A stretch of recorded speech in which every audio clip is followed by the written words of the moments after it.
Yeah, we're good. Hi. It's been a while since I last uploaded anything. More than a month, I think.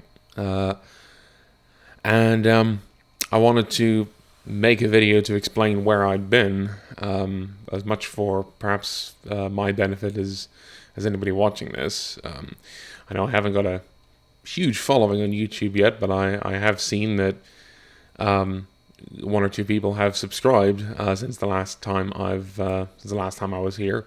So if you guys are still around, then thank you very much, and thanks for waiting. The last interview or the last video I did was the interview with Professor Roger Griffin, which I very much enjoyed doing.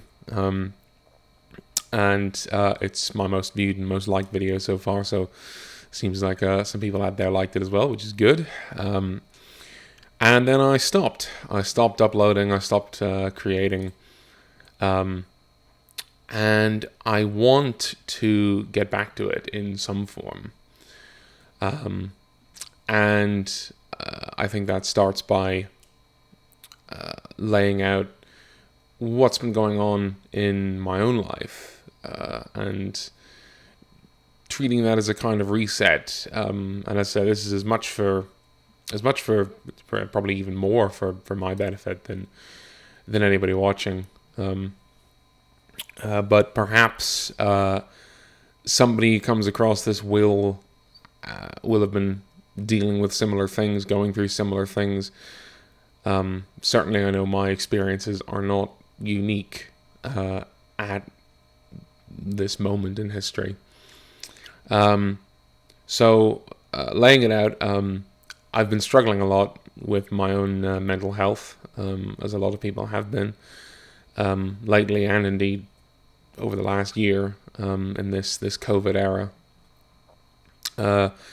I struggled with it right from the beginning, as someone with an underlying health condition. I had a huge amount of anxiety about COVID, particularly in the kind of early months when so much about the virus was still unknown to us.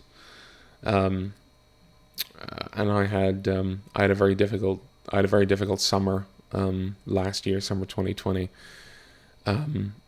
when I went through a period of anxiety like I've never gone through before, which looked like, days when I couldn't get out of bed for fear. Literally, I would spend almost the entire day in bed, because somehow that felt 1% safer than being anywhere else. And because in the place I was in, I was struggling to find the motivation to do anything else. And then I started taking antidepressants, which I was prescribed, and I started seeing a therapist in September of last year, which has definitely been helpful. And if anybody watching this has been struggling with their mental health, and it doesn't need to pertain to COVID, for any reason at all, I would absolutely recommend reaching out, getting help. That's what I did, and it has helped me. But it's been an up and down process, and about, I don't know what it was, a month ago, 6 weeks ago, I started going through a period of what I could only describe as depression. And it was a combination of things. I think it was just the grind of lockdown, the grind of COVID. It's been a year now, more than a year since COVID first sort of appeared, but about a year since it really started to profoundly impact my life, with things closing down and my university kind of closing down and everything moving to everything moving to virtual. And yeah, just the accumulation of things, just piled up, and it started to weigh on me more and more, and I've been going through a period of depression, and this is going to be a pretty personal video, by the way. So if you just signed up for the politics stuff and you're not so interested in this, it's cool. I won't take it personally. But if you are, then stick around. I went I went through a period of what I would have called depression before, when I was in my teens, for a host of, well, for one very specific reason. But this time has definitely been different. That occasion was definitely more marked by genuine feelings of sadness and distress and being upset. And this period around has been more marked by just struggling to find the will to do anything. And again, I go back to last summer.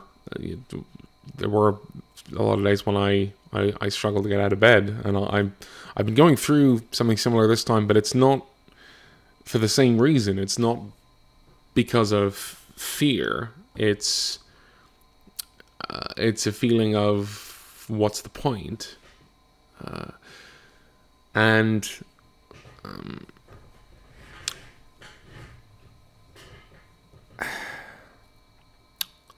this is all extemporaneous, so forgive me if I do stop to collect my thoughts at times, or get comfortable in my chair. And that ground on and on day after day, and the longer it kind of went on, the more it accumulated, as I kind of spent more and more days not being productive, not only kind of not doing YouTube related stuff, but I haven't been doing my university work like I ought to have been. And I dropped out of school when I was 16. I left without any qualifications, and I spent a long period figuring out what I wanted to do with my life and how I wanted to do it. And by the time I worked it out, I was starting right from the ground floor. It took a lot of work and a lot of time to get in to university, Queen's University in Belfast, where I'm at. It took a long time to get into Queen's, because I was starting, let's say, without a qualification to my name. And to have put in all that work, and to have got to where I'm at, and now to now that I'm struggling to find the motivation to do it, it's a vicious circle almost, because you blame yourself, you get angry with yourself for not making the most of this opportunity that you worked so hard to get. And there is an element as well. You spend so long trying to get to this thing, and then COVID happens. You get 3 years at university, and one of them, and probably more, has been completely disrupted by coronavirus.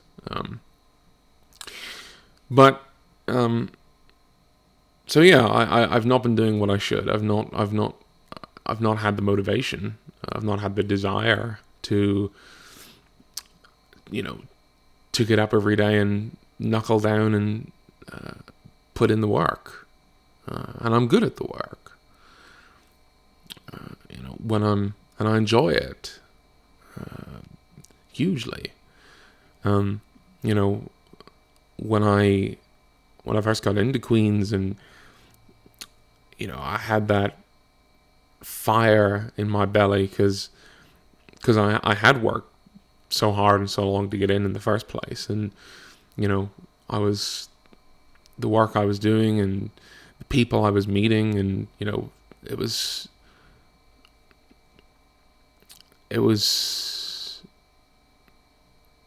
enlivening. And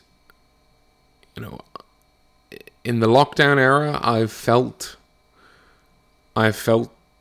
cut off from every source of confidence and self-esteem that I have. Cut off from my work at Queen's, cut off from my friends and social groups, cut off from my partner for a year.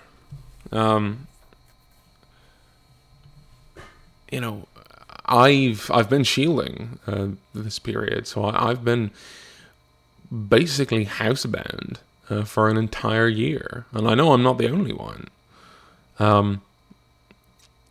And it's so unnatural for any person. That's why we have prison as a punishment, because it works. Because human beings, we don't like being caged up and having our freedom restricted. It's necessary. It's been necessary. I'm not a lockdown skeptic or a COVID skeptic. I understand how bad the economic damage is, and we do need to try and find a way to open up. But protecting public health does have to come first, always. So I'm not kind of one of these. I'm not saying, screw lockdown. Let the virus rip. Whatever happens. But there's no good option here. There's just less bad. And, the option where less people die is the one we take. It's the least bad, but that doesn't make it good. And there has been, profound disruption to people's lives and people's mental health that will probably extend well beyond, a period when we are able to open up and, when we exit lockdown for the final time, whenever that may be. The damage that this has caused to people's mental health, people's social relationships, to children who have missed out on proper, adequate schooling, the developmental hit that this will have caused.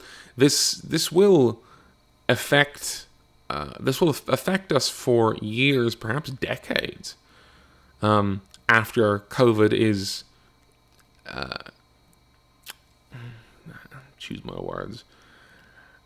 After COVID isn't quite as newsworthy as it is now, whether it's a case of getting it under control or whether it's just something we learn to live with as we develop better treatments for it. Excuse me. The effects of this will persist.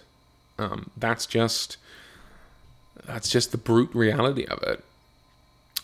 There are no good options. There's only least bad. There's only the one that causes the least damage. And this is based on, my analysis of the situation. This is the least bad. This is the course that causes the least damage, but it still causes a lot of damage. And I'm living it. And as I said, there's been people who have suffered from it far worse than I have. People who have lost their jobs. People who have died. People who've had relatives who've died. People with long COVID who still suffer the after effects of it, of the damage that COVID has caused to their bodies. Months and months, even we're coming up on a year now. So I'm certainly not the only one affected by it, and I'm certainly not the worst affected by it. But it has affected me in a very negative way.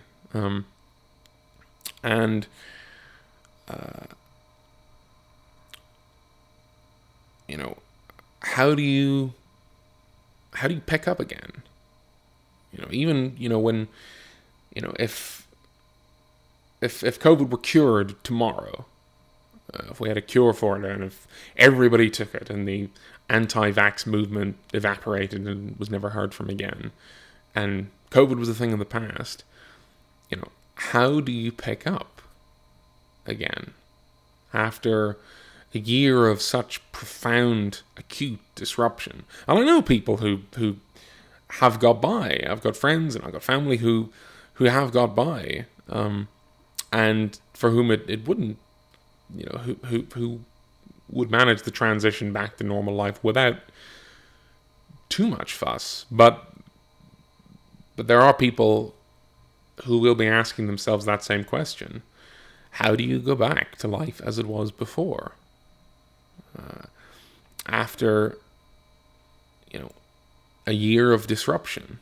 We don't live very long. We live till we're, 70 something is the average. If we're lucky, we'll live to 80 or 90. But a year of your life, and that's a year so far, we're still not out of the woods yet. That's a big chunk. That's a big chunk of all the time that we have here. And there will be people, including myself, wondering, how do you go back? How do you pick up again?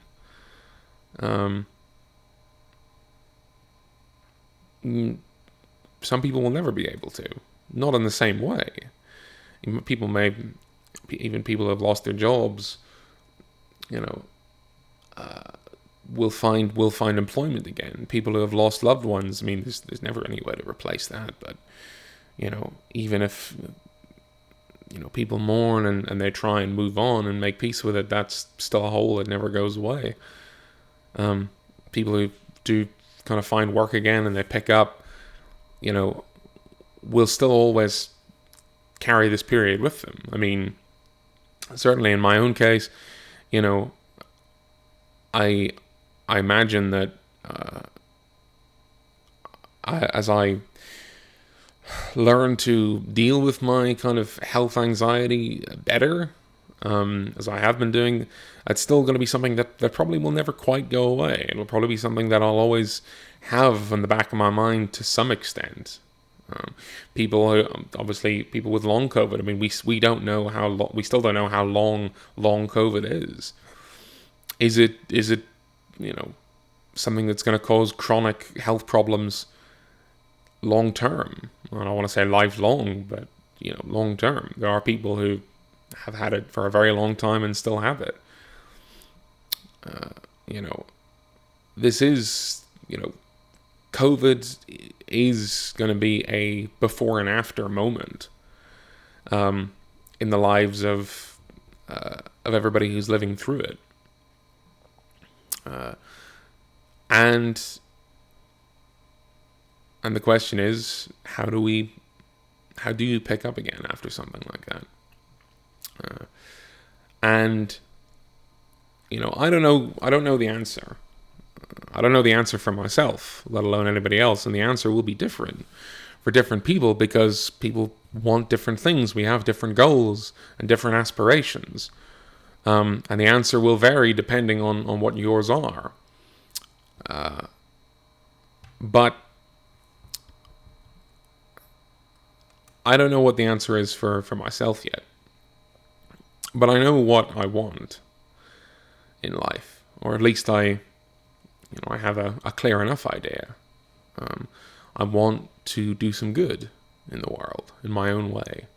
Whether it's, at the moment, whether it's just explaining some political concepts on YouTube or giving my opinion on some things, or maybe eventually at some point down the road working in politics myself and trying to affect some change. And not to get too morbid, but I think that's part of why I've kind of struggled to stay motivated, is because when you are anxious about your health, there is a little voice in your mind saying, will you be able to do all this? What if you die before then? Or what if your health becomes a barrier to doing it in some way? And that can be hard to argue with. that voice, because there's no guarantee. There's no guarantee, even if you're perfectly healthy now. There's no guarantee that you will be tomorrow. That's just the brute reality of it. And it's not something most people think about, because the odds of it are very low, and that's a good thing. But when you suffer with it, with the anxiety of it, as I've been doing, and you suffer with it on a mental health level, it's hard to switch that voice off. It's hard to switch that voice off. But I'm working on it, because I still have that part of me that was there before, which looks at the world and looks at people and sees vast untapped wells of potential. There's so much wrong with the world we live in, and there's so many things we're dealing with, and even external to COVID, things like climate change, things like abuse and harassment of women that's been so talked about kind of over the last couple of days and over the last week in the aftermath of Meghan Markle's interview, and that woman who was looks like killed by that it would appear killed by that police officer. I can't remember her name for the life. Actually, you know what? I'm gonna look it up. It's the least I can do. Just bear with me. But I should know her name. Sarah Everard. That case that's kind of brought us back face to face again with the reality that women face every day, that we still have so much to do about. Things like racial inequality that was brought back into the spotlight last year, even in the UK, in my own country, with the murder of George Floyd in the United States. Things like greater rights for the disabled equality that I feel can often get lost in the shuffle, and it's not a competition. It's not a competition as to do we focus on equality for people of color or for women, or we have to focus on all of it. But it can often seem like rights for the disabled sometimes don't quite get the same sunlight. There's so much, voting suppression, and again, it's more of a U.S. issue, but it happens in the U.K. as well.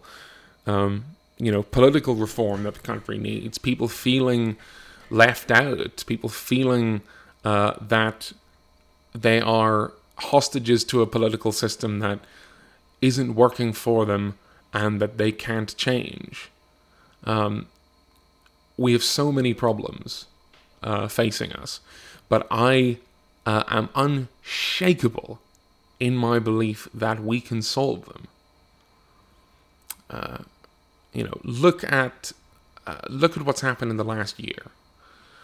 We have had to live with the virus, and we've had to live with we all know the people. We've had to live with people who say ignore it, who say it's overhyped, who refuse to wear a mask, or refuse to get vaccinated, or spread misinformation about it, or not particularly helpful when one such person is the now thankfully former president of the United States, and he's far from the only world leader who's done it.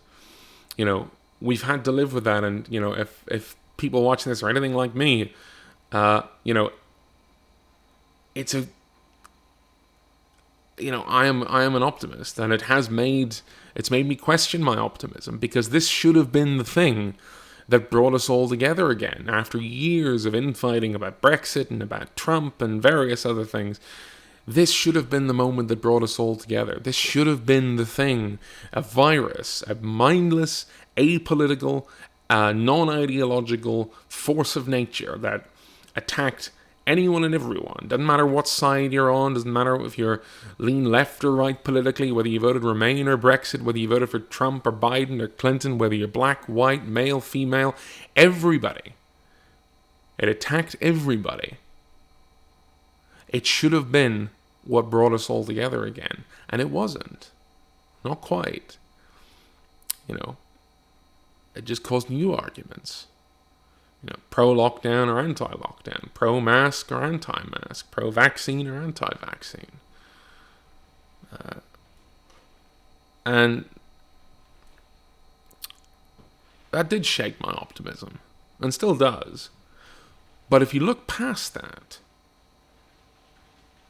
there's reason to feel real hope. Look at the progress we've made on vaccinations, for instance. There's never been anything like this in human history.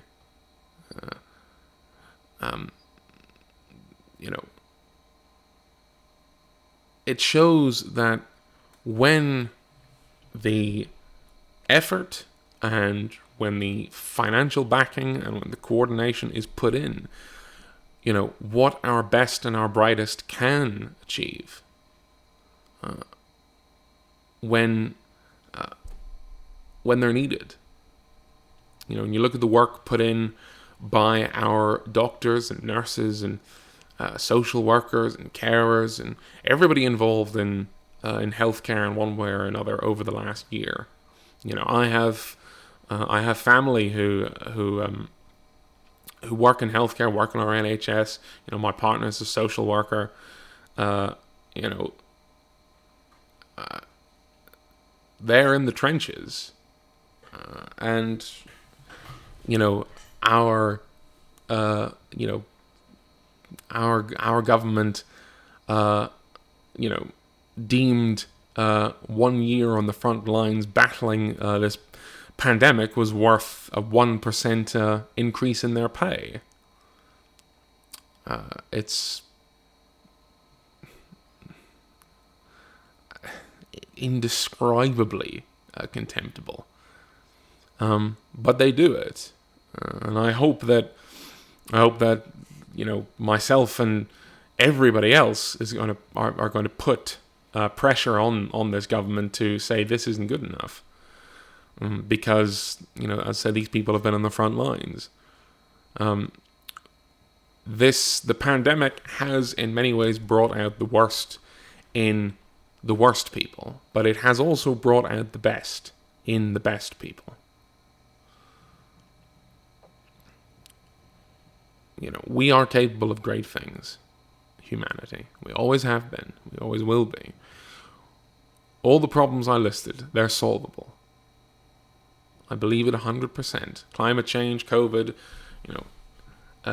gaping inequality and income inequality we didn't even talk about. And I know my socialist friends will pull me up, and they're absolutely right.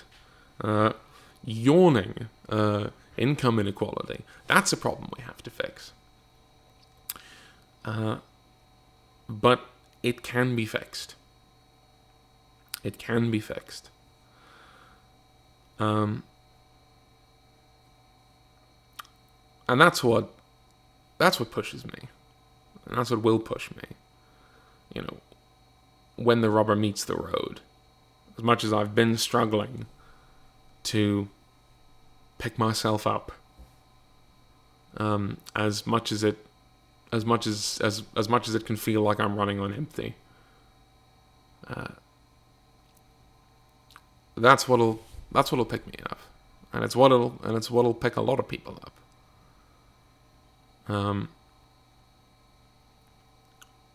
Because what else can we do? Things will get better, and if they don't, we will make them get better. Because that's what we've done throughout human history. Often in a slow and plodding and circuitous and roundabout way, and not nearly as quickly or as or in as just a fashion as we ought to. But the human story has been that of us slowly and shamblingly fumbling our way in the darkness, getting ever slightly closer, day by day, year by year, century by century, to the light. As Dr.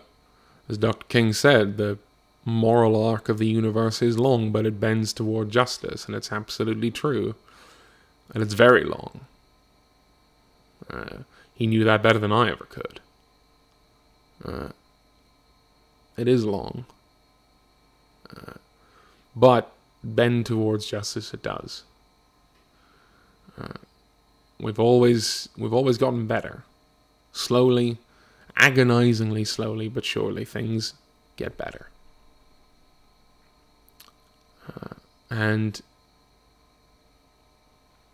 we, this generation, can play our part in that. I have huge belief in what this generation, my generation, the millennial generation that are just now coming into our 30s and 40s and, starting to gain kind of positions of power and influence and authority, and, it's getting into a position where we don't just have the ability, we have the obligation to affect change. And I have huge belief in our ability to do it.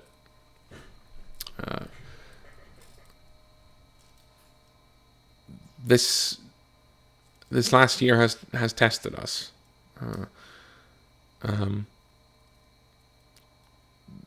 Greater than most people alive have ever been tested before. But we will come through it. We will come through it. And we will have other tests to face, but we will come through those as well. If there's anything that history can teach us, when you look at the successful efforts of our best scientists in creating multiple COVID vaccines in less than a year, when you look at the first responders in New York after 9/11, when you look at the anti-war movement in protest to wars in Iraq and Afghanistan, and before that in Vietnam in the 1960s, when you look at the huge national effort put into winning World War II and confronting food shortages and the constant threat of bombing and invasion, and you can just keep going back throughout history, and you will see that same pattern still emerges, that our darkest days have always been followed by our finest hours.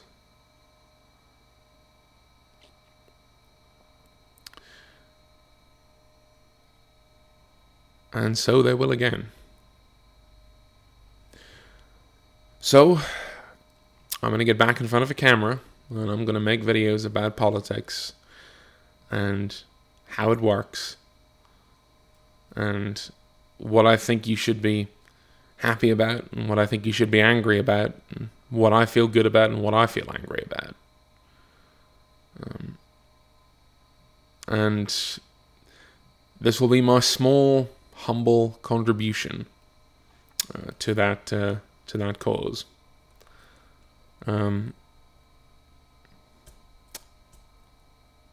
It's not much, but it's what I can do now.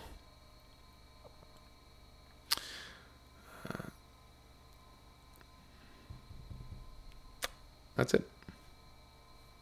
So, stay safe, everybody. And I'll see you guys in the next one. Take care, stay safe, be well. If you people who subscribed and stuck around, thanks so much. I know it's been a long wait. I'll try not to make you wait so long to the next one. And apologies again for the length of this video. We're over half an hour now of me just rambling. Anyone who stuck around this long, thank you so much. So yeah, stay safe, take care. I'll see you guys again soon. And stay centered, my friends.